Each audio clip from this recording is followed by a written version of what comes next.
குட்டிமணி யானையும் உண்மையான நட்பு.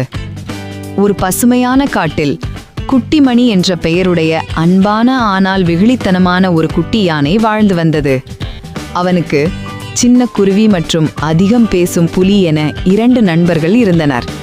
இந்த மூவரும் தினமும் ஒன்றாக சேர்ந்து ஆட்டம், பாடல், விளையாட்டு என சிரித்து மகிழ்ந்து கலகலப்பாக பொழுதை கழித்தனர். ஒரு நாள் புலி, "ஹே மணி, நாம் இன்று காடு கோப்பு விளையாடுவோம்" என கேட்டது. அதற்கு குட்டிமணி தனக்கு வேகமாக ஓடத் தெரியாது என சொல்ல, குருவி சிரித்துக்கொண்டே, "ஓடத் தெரியாதா? நீ ரொம்பவே ஸ்லோ மோஷன் எலிஃபண்ட்" என்று கிண்டல் செய்தது. நண்பர்கள் அனைவரும் சிரித்தபோதும் குட்டிமணியின் மனதில் ஒரு சிறு வருத்தம் குடிகொண்டது. திடீரென பெரிய புயல் ஒன்று வீச ஆரம்பித்தது. மின்னல், பலத்த காற்று என மரங்கள் ஆட்டம் கண்டு சடசடவென எங்கெங்கோ விழுந்தன. குட்டிமணி பயத்துடன், "நண்பர்களே, நாம் சேர்ந்திருந்தால்தான் பாதுகாப்பு" என்று கத்தியது.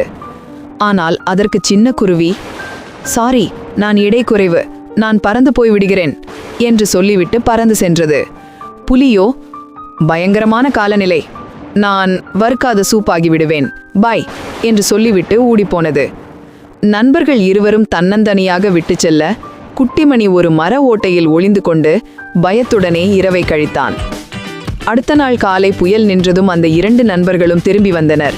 குருவி, "ஹே மணி ப்ரோ, நீ ஓகேவாக இருக்கிறாயா?" என்றும் புலி, "நாம் நண்பர்கள் தானே, நாம் எல்லாம் கடைசியில் சேர்ந்திருப்போம்" என்றும் கேட்டனர். குட்டிமணி மெதுவாக சிரித்தான். அவன் தன் இதயத்தில் மட்டும், சந்தோஷமான நேரத்தில் இருப்பவர் எல்லோரும் நண்பர்கள் இல்லை, துன்பத்தின் நேரத்தில் அருகில் நிற்பவர்தான் உண்மையான நண்பன் என்று நினைத்து கொண்டான்.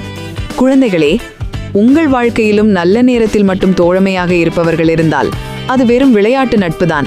ஆனால் கஷ்டமான நேரத்தில் உங்களை தாங்கி நிற்பவரே உண்மையான தோழன் அவர்.